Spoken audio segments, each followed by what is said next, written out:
Jika Majapahit adalah lambang kejayaan Nusantara, maka pertanyaannya bukan lagi siapa yang membangun, tapi siapa yang benar-benar mengendalikan?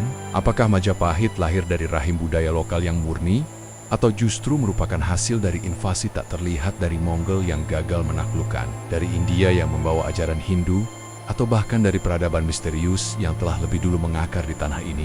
Di balik puing-puing kemegahan Trowulan, ada pertanyaan besar yang jarang disentuh buku sejarah. Apakah kita mewarisi kejayaan, atau sekadar menduplikasi kekuasaan?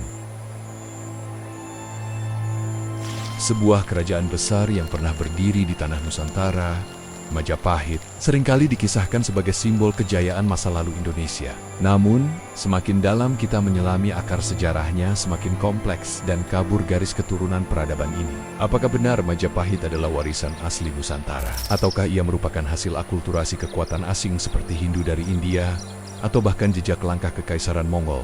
Pertanyaan itu tidak hanya mengguncang persepsi sejarah, tetapi juga membuka kemungkinan bahwa narasi yang selama ini diajarkan hanyalah potongan dari mozaik yang jauh lebih rumit. Majapahit dikenal sebagai kerajaan yang menguasai wilayah luas dari Sumatera hingga Papua. Bahkan disebut-sebut memiliki pengaruh hingga ke semenanjung Malaya dan Filipina. Tapi bagaimana mungkin sebuah kerajaan yang baru berdiri pada akhir abad ke-13 bisa begitu cepat mencapai puncak kejayaannya? Disinilah pertanyaan besar muncul. Apakah Majapahit benar-benar dibangun dari nol oleh para bangsawan Jawa, atau ada kekuatan eksternal yang mempercepat proses kebangkitannya? Di antara jejak sejarah yang masih bisa ditelusuri, invasi Mongol ke Jawa tahun 1293 menjadi titik awal yang sangat mencurigakan. Saat pasukan Mongol dari dinasti Yuan mendarat di Jawa untuk menghukum Raja Kertanegara dari Singhasari yang telah menghina utusan mereka, takdir justru berbalik. Raden Wijaya, menantu Kertanegara, memanfaatkan kekuatan Mongol untuk menggulingkan Jayakatwang dari Kediri, lalu menyerang balik pasukan Mongol dan mendirikan Majapahit. Tapi benarkah itu akhir dari keterlibatan Mongol? Beberapa sejarawan meyakini bahwa hubungan antara Majapahit dan Mongol tidak berakhir di situ. Bukti arkeologis seperti gaya seni, arsitektur, bahkan struktur administrasi menunjukkan pengaruh kuat dari sistem pemerintahan Yuan. Apakah mungkin beberapa komandan Mongol memilih menetap dan membantu membangun fondasi kekuasaan baru? Di sisi lain, pengaruh budaya Hindu-India begitu kental dalam narasi Majapahit. Dari gelar-gelar bangsawan, kitab undang-undang, hingga konsep kosmologi kerajaan, semuanya menunjukkan akar yang kuat dari peradaban India. Bahkan nama Majapahit sendiri bisa ditafsirkan melalui lensa bahasa Sanskerta. Tapi apakah itu berarti Majapahit adalah warisan India? Atau apakah para leluhur Nusantara hanya mengadopsi filosofi dan estetika India untuk memperkuat simbol kekuasaan mereka, tanpa kehilangan identitas asli? Lalu muncul narasi ketiga, yang jarang disebutkan dalam buku pelajaran, bahwa Majapahit sebenarnya adalah kelanjutan dari kebudayaan lokal yang telah ada sejak lama. Ada teori bahwa kerajaan ini merupakan kelanjutan dari kekuatan bawah tanah yang selamat dari keruntuhan Sriwijaya, kemudian bertransformasi di Jawa lewat percampuran budaya dan kepemimpinan lokal. Bukti-bukti seperti sistem irigasi subak, pola pemerintahan desa, dan hubungan masyarakat dengan alam menunjukkan kesinambungan nilai-nilai lokal yang bahkan tak sepenuhnya berasal dari India ataupun Cina. Beberapa peneliti lokal berani menyebut bahwa pendiri sejati Majapahit bukan hanya Raden Wijaya, melainkan kekuatan kolektif para bangsawan dan tetua adat dari berbagai wilayah di Jawa Timur yang menyatukan kekuatan untuk melawan penjajahan luar. Nama-nama seperti Arya Wiraraja, Lembu Sora, dan Nambi adalah tokoh yang menyimpan peran penting dalam konsolidasi awal Majapahit. Tapi mengapa narasi sejarah hanya menyoroti Raden Wijaya? Siapa yang menulis sejarah ini, dan apa tujuannya? Narasi resmi Majapahit banyak bersumber dari negara Kertagama dan para raton. Dua naskah yang penuh dengan glorifikasi penguasa. Namun, keduanya ditulis oleh penulis istana yang jelas berada di bawah kekuasaan raja. Artinya, kita tidak sedang membaca sejarah objektif, melainkan propaganda yang sudah dibungkus dengan kepentingan politik kekuasaan. Dalam sudut pandang ini, asal-usul Majapahit bukan hanya tentang dari mana ia berasal, tapi siapa yang paling diuntungkan dari penguasaannya atas narasi sejarah. Jika benar Majapahit merupakan sintesis dari kekuatan lokal, pengaruh Hindu, dan strategi Mongol, maka selama ini kita mungkin hanya melihatnya secara sepotong-sepotong. Justru perpaduan inilah yang membuat Majapahit begitu kuat. Tapi mengapa narasi asli Nusantara lebih ditekan? Apakah karena agenda kolonial ingin menanamkan kesan bahwa kejayaan lokal tidak mungkin terjadi tanpa pengaruh luar? Ataukah karena para sejarawan kolonial seperti Stamford Raffles dan Brands ingin membentuk citra sejarah yang sesuai dengan logika imperialisme? Di balik semua ini, mungkin kita perlu menggugat lagi pertanyaan dasarnya. Mengapa kita begitu terobsesi untuk menemukan asal-usul tunggal dari sebuah peradaban? Bukankah peradaban justru tumbuh dari interaksi, konflik, dan asimilasi berbagai kekuatan? Majapahit mungkin tidak lahir dari satu garis darah murni, tetapi dari pertemuan rumit antara konflik internal, pengaruh asing, dan semangat lokal yang membara. Dan di sanalah letak kekuatannya dalam kemampuannya mengolah berbagai elemen menjadi satu kekuasaan yang solid. Namun saat ini, warisan Majapahit justru direduksi menjadi simbol-simbol kosong. Candi, lambang Garuda, atau kutipan dari Gajah Mada yang dipakai tanpa pemahaman sejarah. Padahal, di baliknya, terdapat pertarungan narasi tentang siapa yang berhak mengklaim kejayaan masa lalu. Pertarungan yang masih terus berlangsung di ruang akademik, media sosial, dan bahkan dalam politik nasional. Jadi, saat seseorang berkata Majapahit adalah kejayaan Nusantara, kita harus bertanya kembali, Nusantara yang mana? Apakah itu Nusantara versi para leluhur yang dinamis, terbuka dan kritis terhadap kekuasaan? Ataukah Nusantara yang dipolitisasi untuk kepentingan masa kini? Dalam melacak asal-usul Majapahit, banyak sudut pandang saling bertubrukan. Ada yang menyebut Majapahit sebagai kelanjutan langsung dari Singhasari. Sebagian menyoroti intervensi Kekaisaran Mongol dalam membentuk kerajaan ini, dan tidak sedikit pula yang memandangnya sebagai puncak dari peradaban lokal. Nusantara yang telah berkembang lama sebelum datangnya pengaruh luar. Tapi siapakah sebenarnya leluhur dari Majapahit? Apakah kerajaan ini lahir karena kejeniusan strategi Gajah Mada dan Raden Wijaya semata? Atau karena kekuatan politik luar yang berhasil ditundukkan dan dikendalikan? Jika kita melihat catatan sejarah, pendirian Majapahit pada tahun 1293 terjadi dalam konteks perebutan kekuasaan setelah Singhasari diserbu oleh pasukan Jayakatwang dari Kediri. Raden Wijaya, menantu Kertanegara, melarikan diri dan mendapatkan perlindungan dari pihak Mongol yang saat itu sedang melakukan ekspedisi hukuman. Dalam situasi inilah muncul narasi bahwa Majapahit lahir dari hasil aliansi Raden Wijaya dengan pasukan Mongol. Namun, alih-alih menjadi sekutu jangka panjang, Raden Wijaya justru memanfaatkan kekuatan militer Mongol untuk menggulingkan Jayakatwang, lalu menyerang balik pasukan Mongol hingga mereka mundur dari Jawa. Peristiwa ini memperlihatkan kecerdikan diplomatik dan strategi militer yang luar biasa. Tetapi apakah ini berarti Majapahit berdiri di atas fondasi pengkhianatan dan manipulasi geopolitik? Pengaruh Mongol di awal pendirian Majapahit memunculkan dugaan bahwa ada unsur Tiongkok dalam struktur politik, militer, bahkan budaya kerajaan ini. Beberapa peneliti menyebut bahwa gaya arsitektur dan pola administrasi Majapahit menunjukkan jejak luar yang kuat. Namun jika kita menggali lebih dalam pada naskah-naskah seperti Pararaton dan Nagara Kertagama, kita menemukan nilai-nilai lokal yang sangat kental.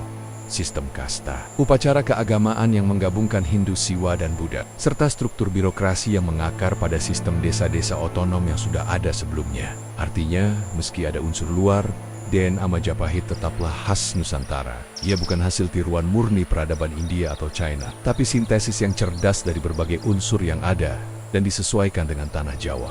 Namun, teori lain yang tak kalah menarik menyebutkan bahwa Majapahit sebenarnya adalah kelanjutan dari kekuatan maritim kuno seperti Sriwijaya yang mengalami pergeseran ke arah timur akibat keruntuhan pusat-pusat kekuatan di Sumatera. Teori ini menekankan bahwa Majapahit mewarisi tradisi pelayaran, perdagangan internasional, dan jaringan diplomasi maritim yang sangat luas. Bahkan ketika kita melihat penyebaran pengaruh Majapahit ke wilayah seperti Bali, Kalimantan, Sulawesi, hingga Filipina dan Semenanjung Malaya, kita melihat pola yang mirip dengan pengaruh Sriwijaya di masa sebelumnya. Jadi, apakah bisa dikatakan Majapahit adalah Sriwijaya yang bangkit dalam wujud baru? Dalam pusaran identitas Majapahit ini, agama memegang peran penting. Kerajaan ini dikenal sebagai pusat sinkretisme antara Hindu dan Buddha, dengan para raja seperti Hayam Wuruk dan Gajah Mada dianggap tidak hanya sebagai pemimpin politik, tetapi juga sosok spiritual. Ini memperlihatkan warisan kebudayaan lokal yang menekankan kesatuan antara dunia spiritual dan kekuasaan duniawi. Lebih jauh, berbagai peninggalan candi, prasasti, dan karya sastra yang muncul di era Majapahit mencerminkan keagungan intelektual lokal yang telah berkembang jauh. sebelum pengaruh Hindu-Buddha masuk ke Jawa. Yang tak kalah penting adalah posisi Majapahit dalam memori sejarah Indonesia modern. Di era Soekarno, Majapahit sering dijadikan simbol kejayaan nasional. Kerajaan yang mampu menyatukan Nusantara, melampaui batas-batas etnik dan geografis. Tapi ironisnya, justru dalam narasi sejarah sekolah, banyak aspek lokal dari Majapahit dihilangkan. Fokus terlalu besar pada pengaruh India atau Mongol membuat kita lupa bahwa Majapahit adalah produk dari tanah yang telah lama memiliki peradaban sendiri. Desa-desa dengan sistem subak, lumbung, sistem gotong royong, bahkan seni pertunjukan seperti wayang dan gamelan sudah eksis sebelum Majapahit menjadi besar. Ini menunjukkan bahwa kekuatan Majapahit bukan muncul dari nol, melainkan mewarisi dan menyempurnakan jaringan budaya dan politik yang telah matang. Hari ini, perdebatan tentang asal-usul Majapahit bukan hanya soal sejarah masa lalu, tetapi juga tentang identitas kita hari ini. Ketika sebagian pihak terlalu menekankan bahwa kejayaan Majapahit adalah hasil adopsi budaya asing, maka kita secara tak sadar sedang menegasikan kapasitas leluhur Nusantara dalam menciptakan peradaban sendiri. Sebaliknya, ketika kita terlalu menolak segala kemungkinan pengaruh luar, kita juga menutup pintu terhadap kenyataan bahwa Nusantara adalah wilayah pertemuan berbagai peradaban global sejak ribuan tahun lalu.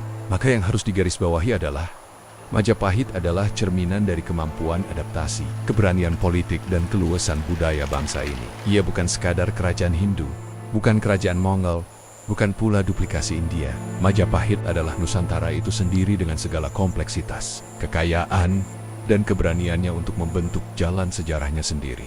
Dan kini, pertanyaannya kembali kepada kita. Apakah kita siap mengenali bahwa kejayaan Majapahit tak lahir karena meniru, tapi karena mampu menciptakan sendiri identitas yang kuat? Jika ya, maka kita pun bisa menciptakan kebangkitan baru yang sama, bukan dengan menoleh keluar, tapi dengan menggali lebih dalam jati diri kita sendiri. Namun upaya mengenali Majapahit sebagai peradaban yang dibangun di atas jati diri Nusantara bukan tanpa tantangan. Dalam dunia akademik pun banyak narasi yang masih terlalu bergantung pada sumber-sumber asing, baik dari India, Tiongkok, maupun catatan Eropa pasca kolonial yang justru mengaburkan potret asli dari kebudayaan lokal. Padahal jika kita berani menelusuri lapisan-lapisan lokal yang tersimpan dalam aksara Jawa kuno, simbol-simbol pada relief candi, hingga tradisi lisan dan kesenian rakyat, kita bisa melihat bahwa Majapahit sejatinya dibentuk oleh tangan dan pikiran leluhur yang hidup di tanah ini. Sejak berabad-abad sebelumnya, mereka bukan sekadar penerima pengaruh, melainkan kreator yang aktif memilih, menyerap, lalu membentuknya menjadi sesuatu yang khas. Majapahit yang bukan India, bukan Mongol, bukan Hindu atau Buddha secara tunggal, tapi sebuah sintesis Nusantara yang matang dan berdaulat. Majapahit tidak akan mungkin muncul jika masyarakat Jawa saat itu tidak memiliki fondasi sosial politik yang kuat, sistem pertanian yang canggih, organisasi desa yang kokoh, tradisi spiritual yang menyatu dengan alam, serta kemampuan berjejaring yang sudah tertanam sejak era Sriwijaya. Bahkan dalam strategi militernya, Majapahit tidak sepenuhnya mengandalkan kekuatan senjata, tapi juga siasat diplomasi, pernikahan politik, dan pengaruh kebudayaan. Pengaruhnya menyebar bukan karena menaklukkan lewat perang semata, melainkan karena menawarkan stabilitas dan identitas bersama bagi wilayah-wilayah di Nusantara yang sebelumnya terpecah oleh konflik kecil antar kerajaan. Sayangnya, sejarah Majapahit hari ini seringkali dipotong-potong, direduksi sebatas simbol politik atau legenda romantik semata. Padahal, ada nilai besar yang bisa kita ambil. Kemampuan untuk bersatu tanpa harus menyeragamkan, kecerdikan dalam menghadapi kekuatan global tanpa kehilangan jati diri, dan keberanian untuk membangun sistem sendiri meski dihimpit oleh kekuatan luar. Pelajaran-pelajaran ini relevan bukan hanya untuk memahami masa lalu, tetapi juga untuk merancang masa depan bangsa ini. Ketika dunia semakin terhubung dan ancaman terhadap identitas semakin kompleks, kita memerlukan semangat Majapahit lebih dari sebelumnya, bukan sebagai nostalgia, tapi sebagai inspirasi jalan ke depan. Maka pertanyaannya kini bukan lagi sekadar dari mana asal Majapahit, tapi apa yang akan kita warisi dari Majapahit. Apakah kita akan hanya mengaguminya sebagai kerajaan besar dalam buku pelajaran? Ataukah kita berani menghidupkan kembali semangat kebangsaan yang inklusif, cerdas, dan berdaulat, sebagaimana dicontohkan oleh Gajah Mada, Hayam Wuruk, dan rakyat Majapahit dahulu? Apakah kita hanya akan diam saat identitas budaya kita perlahan dihapus atau digantikan oleh narasi asing? Ataukah kita akan mulai membangun kembali jati diri sejarah kita dari akar yang sejati? Kini saatnya kita tidak lagi bergantung pada sejarah versi luar. Kini saatnya kita gali kembali naskah kuno, situs arkeologi, tradisi lokal, dan cerita rakyat yang selama ini diabaikan. Mari lihat Majapahit bukan dari lensa penjajah atau akademisi asing, tapi dari lensa kita sendiri, bangsa yang besar, kaya, dan punya warisan peradaban sendiri. Dan untuk itu, kita butuh generasi baru yang tak sekadar menghafal sejarah, tapi menghidupkannya. Jadilah bagian dari kebangkitan sejarah yang sesungguhnya. Bangkitkan kembali semangat Majapahit dalam pikiran dan tindakan. Gali sejarah, pelajari leluhurmu, dan sebarkan kebenaran yang lama dibungkam. Karena masa depan Indonesia tak akan dibentuk oleh mereka yang lupa pada asal-usulnya. Masa depan Indonesia akan ditulis oleh mereka yang berani menggali masa lalu untuk membangun peradaban yang lebih tinggi. Jangan biarkan sejarah ditulis tanpa kamu. Kini giliranmu menggenggam obor peradaban.